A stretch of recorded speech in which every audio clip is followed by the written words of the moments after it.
हाय दोस्तों, स्वागत है आपके पसंदीदा चैनल जीके बाय युवराज में दोस्तों। और साथ साथ में हमारे आज के वीडियो में भी आपका बहुत बहुत स्वागत है दोस्तों।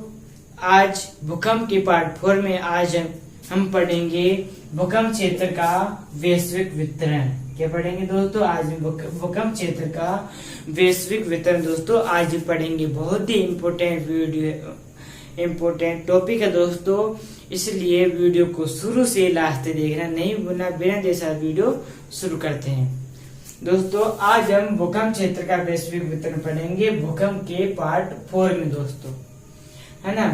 तो भूकंप क्षेत्र का जो वैश्विक वितरण है दोस्तों, उसको 3 भागों में बांटा गया है। परिप्रशांत महासागरीय पेटी, मध्य महाद्वीपीय पेटी और मध्य अटलांटिक पेटी। जो मध्य महाद्वीपीय पेटी है उसको भूमध्य सागरीय पेटी भी कह सकते हैं या अल्पाइन श्रेणी पेटी भी कह सकते हैं। तो आपको पता चल गया कि 3 भाग है, परिप्रशांत महासागरीय पेटी, मध्य महाद्वीपीय पेटी और मध्य अटलांटिक पेटी। उसमें से दोस्तों पहली है परिप्रशांत महासागरीय पेटी, उसके बारे में हम देखते हैं दोस्तों। परिप्रशांत महासागरीय पेटी में दोस्तों 63% भूकंप आते हैं। क्या आते हैं दोस्तों? जो परिप्रशांत महासागरीय पेटी है उसमें दोस्तों 63% भूकंप आते हैं। परिप्रशांत महासागरीय जो पेटी है उसका क्षेत्र उसमें 63% भूकंप आते हैं, मतलब कि सर्वाधिक भूकंप आते हैं। तो ये प्रशांत महासागर है, ये एशिया महाद्वीप है, ये ऑस्ट्रेलिया महाद्वीप है, ये उत्तरी अमेरिका महाद्वीप है, ये दक्षिण अमेरिका महाद्वीप है दोस्तों।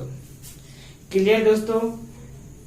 उत्तरी एशिया, ऑस्ट्रेलिया, उत्तरी अमेरिका और दक्षिण अमेरिका से घिरा है दोस्तों प्रशांत महासागर। और जो प्रशांत महासागर का जो ये क्षेत्र है दोस्तों, ये पूरा जो क्षेत्र है उसमें सर्वाधिक भूकंप आते हैं। मतलब कि यहाँ दोस्तों परिप्रशांत महासागरीय पेटी पाई जाती है, परिप्रशांत महासागरीय पेटी है दोस्तों। तो इसलिए यहाँ सर्वाधिक भूकंप पाए जाते हैं या आते हैं, भूकंप आते हैं दोस्तों। तो अब क्या कारण है यहाँ की सर्वाधिक भूकंप आते हैं? परिप्रशांत महासागर है उसमें सर्वाधिक भूकंप आते हैं, परंतु अपन को कारण नहीं पता है दोस्तों। तो कारण देख लेते हैं। पहला कारण है स्थल भाग का मिलन बिंदु है। क्या है? स्थल भाग का मिलन बिंदु है दोस्तों ये क्षेत्र। क्या है? स्थल भाग का मिलन बिंदु। दूसरी विशेषता है महाद्वीपीय महासागरीय प्लेटों में अभिसारी गति। क्या? महाद्वीपीय और महासागरीय प्लेटों में अभिसारी गति से भी दोस्तों यहाँ सर्वाधिक भूकंप आते हैं। क्या आते हैं? महाद्वीपीय महासागरीय प्लेटों में अभिसारी गति के कारण सर्वाधिक भूकंप आते हैं। तो जब महाद्वीपीय महासागरीय प्लेटों में अभिसारी गति होगी दोस्तों, तो यह नवीन वलित पर्वतों का निर्माण होगा। जब नवीन वलित पर्वतों का निर्माण होगा तो दोस्तों उससे भी यहाँ भूकंप आते हैं। नवीन वलित पर्वतों का जब निर्माण होगा तो उससे भी दोस्तों यहाँ भूकंप आते हैं। दूसरा ज्वालामुखी। जब यहाँ ज्वालामुखी का निर्माण होगा, तो जब ज्वालामुखी निर्माण होगा दोस्तों तो उससे भी दोस्तों यहाँ भूकंप आते हैं। पर इस जो क्षेत्र है यहाँ जब ज्वालामुखी निर्माण होगा तो उससे भी भूकंप आते हैं। और जो ये क्षेत्र है ना दोस्तों, यहाँ सर्वाधिक ज्वालामुखी भी सर्वाधिक पाए जाते हैं। इसलिए इस भाग को दोस्तों पृथ्वी का अग्निवलय कहते हैं। क्या कहते हैं? इस भाग को दोस्तों पृथ्वी का अग्निवलय कहते हैं। क्लियर दोस्तों? और जो परिप्रशांत महासागरीय पेटी है उसको 2 भागों में बांटा गया है। एक तो भाग कहलाता है यहाँ ये कमचटका प्रायद्वीप है। कमचटका प्रायद्वीप से जो ये भाग है दोस्तों कुरेल प्रायद्वीप। कमचटका प्रायद्वीप से चलते हुए दोस्तों यहाँ आता है दोस्तों क्यूरेल। क्या दोस्तों? क्यूरेल। पेन नहीं चल रहा है।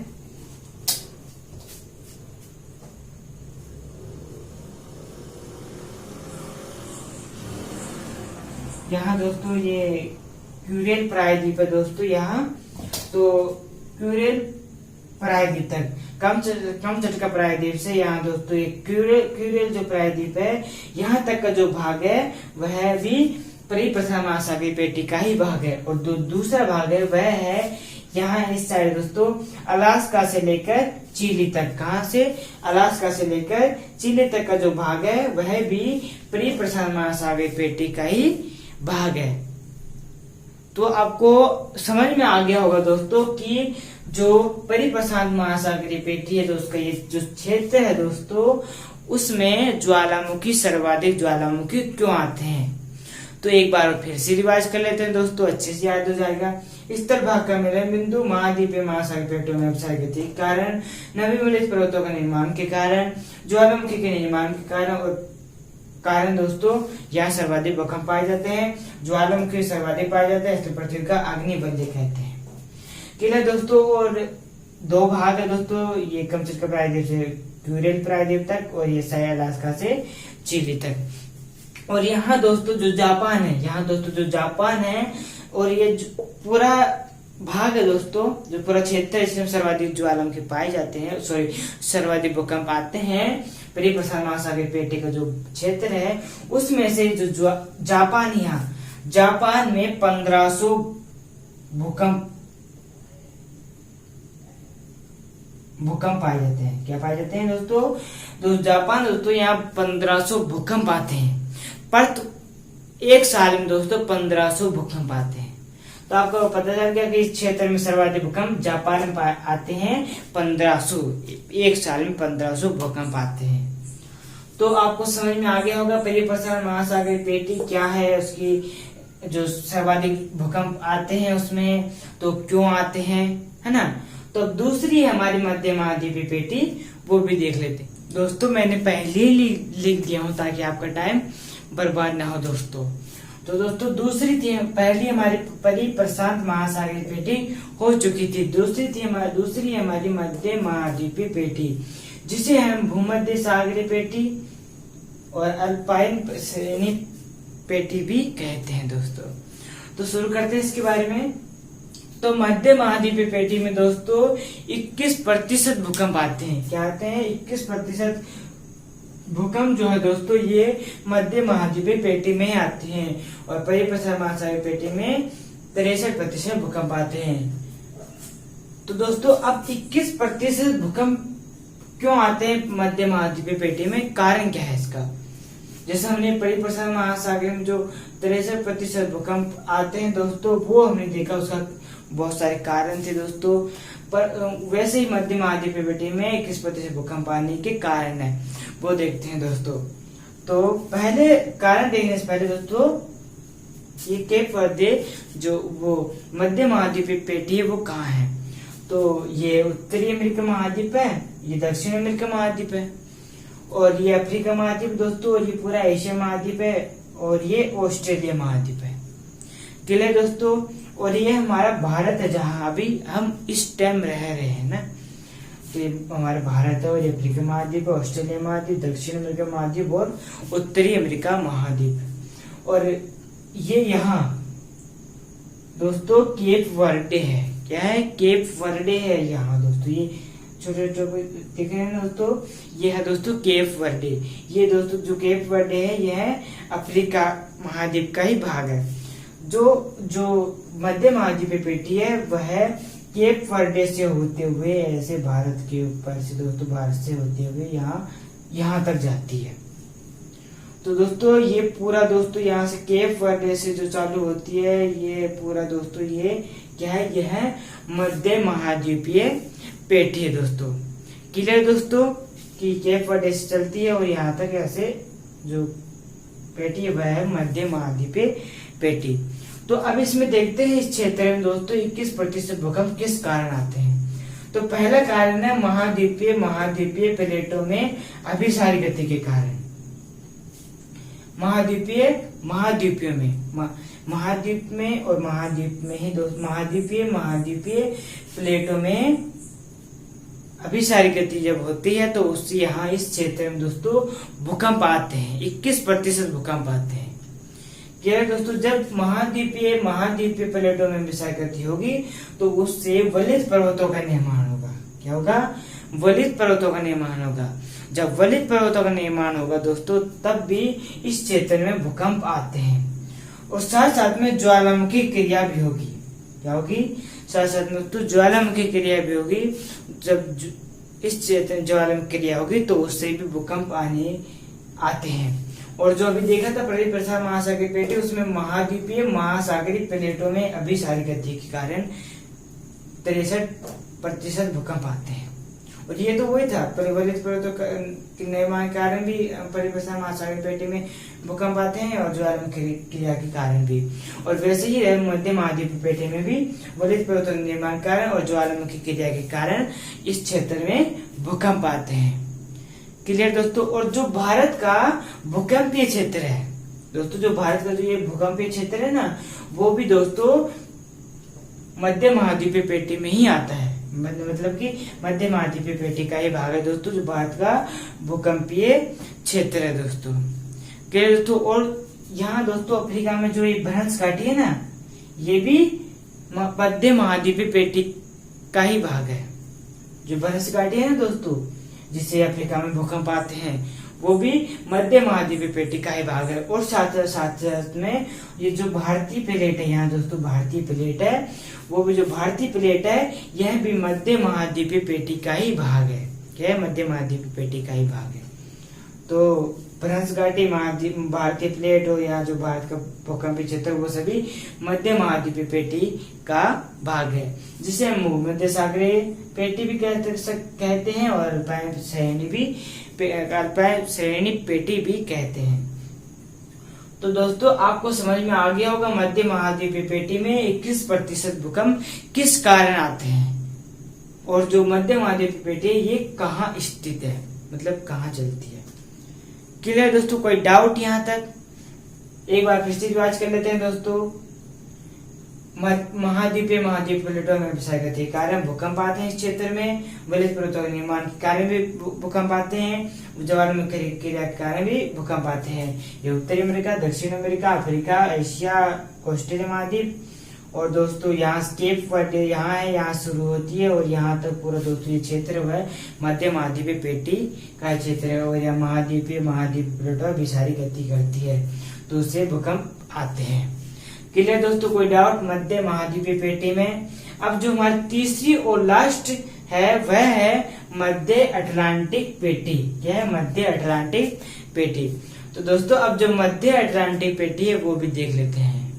आगे है दोस्तों मध्य अटलांटिक पेटी। क्या है, मध्य अटलांटिक पेटी। तो दोस्तों मध्य अटलांटिक पेटी देख रहे हैं हम, प्रदीप प्रसाद महासागरीय पेटी और मध्य महाद्वीपीय पेटी के बारे में हम पढ़ चुके हैं। और दोस्तों ये है अटलांटिक महासागर। कौन सा महासागर? ये अटलांटिक महासागर है। और अटलांटिक महासागर के बीच में दोस्तों एक कटक है। क्या है, अटलांटिक महासागर के बीच में दोस्तों एक कटक है जो कि आइसलैंड से शुरू होता है। कहाँ से शुरू होता है? आइसलैंड से शुरू होता है। और आइसलैंड से शुरू होता है जिसे हम मध्य अटलांटिक कटक कहते हैं। क्या कहते हैं? मध्य अटलांटिक कटक कहते हैं, जो कि अटलांटिक महासागर के बीच में है और यह आइसलैंड से शुरू होता है। तो जो मध्य अटलांटिक कटक है उसके सहारे दोस्तों महासागरीय प्लेटों में अपसरण होता है। क्या होता है? महासागरीय और महासागरीय प्लेटों में अपसरण होता है। मध्य अटलांटिक कटक के सहारे दोस्तों महासागरीय प्लेटों में अपसरण होता है, मतलब अपसरण गति होती है। तो उससे इस क्षेत्र में भूकंप आते हैं। क्या आते हैं? इस क्षेत्र में भूकंप आते हैं। कैसे? मध्य अटलांटिक कटक के सहारे दोस्तों महासागरीय प्लेटों में अपसरण होता है, इस कारण। समझ में आ गया दोस्तों? और इस क्षेत्र में सर्वाधिक भूकंप दोस्तों यहाँ से एक भूमध्य रेखा निकल रही है। कि निकल यहाँ से भूमध्य रेखा निकल रही है और इस क्षेत्र में सर्वाधिक भूकंप भूमध्य रेखा के आसपास ही आते हैं। क्या आते हैं? इस क्षेत्र में सर्वाधिक भूकंप दोस्तों भूमध्य रेखा के आसपास ही आते हैं। क्लियर दोस्तों, कोई डाउट मध्य अटलांटिक पेटी के बारे में? कोई नहीं दोस्तों, फिर से रिवाइज कर लेते हैं। अटलांटिक महासागर, उसके बीच में दोस्तों मध्य अटलांटिक कटक है, आइसलैंड शुरू होता है। इसके सहारे दोस्तों महासागर प्लेटें अपसरण करती है, जिससे भूकंप आते हैं और सर्वाधिक भूकंप भूमध्य रेखा के आसपास आते हैं। क्लियर? इस मध्य अटलांटिक बारे में ज्यादा पूछते नहीं है, बस आपको इतने याद रहना जरूरी है। तो भूकंप क्षेत्र का जो वैश्विक वितरण था, वो जो हमारा टॉपिक था, वो यहाँ कंप्लीट हो गया दोस्तों। उसमें हमने परिप्रसार महासागर पेटी भी देख ली, और मध्य महाद्वीप पेटी और मध्य महाद्वीप पेटी भी देख ली है, और मध्य अटलांटिक पेटी भी देख लिया है। और मुझे पूरा विश्वास आपको तीनों समझ में आ गए होंगे दोस्तों। तो आगे चलते हैं दोस्तों। अगर हम भारत की बात करें तो भारत को भूकंप क्षेत्र की दृष्टि से भारत को 3 भागों में विभाजित किया गया है। कितने भागों में विभाजित किया गया है? 3 भागों में विभाजित किया गया है। पहला है हिमालय पर्वतीय क्षेत्र, दूसरा मैदानी क्षेत्र और तीसरा प्रायद्वीपीय प्रदेश। कौन कौन से? हिमालय पर्वतीय क्षेत्र, मैदानी क्षेत्र और प्रायद्वीपीय प्रदेश, जिसमें हम पढ़ते हैं हिमालय पर्वतीय क्षेत्र। हिमालय पर्वतीय क्षेत्र में दोस्तों सर्वाधिक भूकंप आते हैं। क्या आते हैं? हिमालय पर्वतीय क्षेत्र में दोस्तों सर्वाधिक भूकंप आते हैं। क्यों आते हैं? हिमालय की अस्थिरता के कारण। किसके कारण? हिमालय की अस्थिरता के कारण हिमालय पर्वतीय क्षेत्रों में सर्वाधिक भूकंप आते हैं।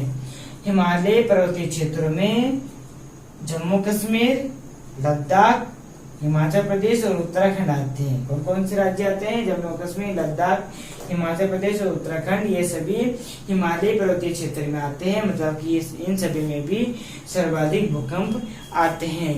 दूसरा है हमारा मैदानी क्षेत्र। मैदानी क्षेत्र में सेकेंड सर्वाधिक भूकंप आते हैं। फर्स्ट नंबर पर दोस्तों हिमालय पर्वतीय क्षेत्र और सेकेंड नंबर पर मैदानी क्षेत्र है। मतलब कि यहाँ इसमें द्वितीय सर्वाधिक भूकंप आते हैं, जिसमें मैदानी क्षेत्र में पंजाब, हरियाणा, यूपी, बिहार, पश्चिम बंगाल और असम आते हैं। ये सभी मैदानी क्षेत्र के अंतर्गत आते हैं। मैदानी क्षेत्र में सेकेंड सर्वाधिक भूकंप आते हैं। अब दोस्तों प्रायद्वीपीय प्रदेश। प्रायद्वीपीय प्रदेश में न्यूनतम भूकंप आते हैं। क्या आते हैं? न्यूनतम भूकंप आते हैं। इसका कारण है कि स्थिरता और दृढ़ता। क्या? प्रायद्वीपीय प्रदेश में न्यूनतम भूकंप आते हैं, इसका कारण है स्थिरता और दृढ़ता। और प्रायद्वीपीय प्रदेश में केरल, तमिलनाडु, कर्नाटक और आंध्र प्रदेश आते हैं। कौन कौन से राज्य आते हैं? केरल, तमिलनाडु, कर्नाटक, आंध्र प्रदेश, ये सभी प्रायद्वीपीय प्रदेश में आते हैं। इससे यहाँ पता चलता है कि इन सभी राज्यों में दोस्तों न्यूनतम भूकंप आते हैं। तो आपको पता चल गया कि भूकंप क्षेत्र दृष्टि से भारत को 3 भागों में विभाजित किया गया है। हिमालय पर्वतीय क्षेत्र, मैदानी क्षेत्र और प्रायद्वीपीय प्रदेश। तो हिमालय पर्वतीय क्षेत्र में सर्वाधिक भूकंप आते हैं हिमालय की स्थिरता के कारण, जिसमें जम्मू कश्मीर, लद्दाख, हिमाचल प्रदेश और उत्तराखंड आते हैं। मैदानी क्षेत्र में सेकंड सर्वाधिक भूकंप आते हैं, जिसमें पंजाब, हरियाणा, यूपी, बिहार, पश्चिम बंगाल और असम आते हैं। प्रायद्वीपीय प्रदेश में न्यूनतम भूकंप आते हैं स्थिरता और दृढ़ता के कारण, जिसमें केरल, तमिलनाडु, कर्नाटक और आंध्र प्रदेश आते हैं। तो आपको समझ में आ गया होगा कि भूकंप क्षेत्र की दृष्टि से भारत को 3 भागों में विभाजित किया गया है दोस्तों। अगर अभी भी समझ में नहीं आया है तो वीडियो को बार बार देखिए और वीडियो का रिवाइज करिए दोस्तों, तो आपको समझ में जरूर आएगा दोस्तों। और दोस्तों जो हमारा आज के वीडियो है यही समाप्त करते हैं। दोस्तों हमारा जो भूकंप का टॉपिक चल रहा था बहुत दिनों से, ज्यादा दिन तो नहीं हुए हैं, जिसका भूकंप का पार्ट 1, पार्ट 2 और पार्ट 3 बन चुके थे। आज पार्ट 2 भी कंप्लीट हो गया है दोस्तों। तो भूकंप के कुल मिलाकर 4 पार्ट बन चुके हैं दोस्तों। और जो हमने आपको चारों भागों में लगभग भूकंप के बारे में सारी जानकारी दे दी है दोस्तों। तो अब आपका काम है उनको रिवाइज करें ताकि हम भूल ना सके। अगर हम उसका रिवाइज नहीं करेंगे तो हम भूल जाएंगे, हमको याद नहीं रहेगा। तो हमें याद रहे इसलिए हमें इन जो भूकंप है उसका रिवाइज करना पड़ेगा दोस्तों, बार बार थोड़ी थोड़ी दिनों में रिवाइज करते रहना पड़ेगा। तो दोस्तों मिलते हैं भूकंप के, नहीं अब भूकंप तो कंप्लीट हो गया है, तो अब अगला टॉपिक शुरू करेंगे और जिसका नाम है सुनामी। दोस्तों हम कल सुनामी के बारे में पढ़ेंगे। तो दोस्तों कल सुनामी आएगी, तो दोस्तों सुनामी में मिलते हैं, मतलब सुनामी का वीडियो आएगा, आपको पता चलेगा सुनामी के बारे में। तो दोस्तों मिलते हैं अगले वीडियो में, तब तक के लिए सभी दोस्तों को जय जय भारत।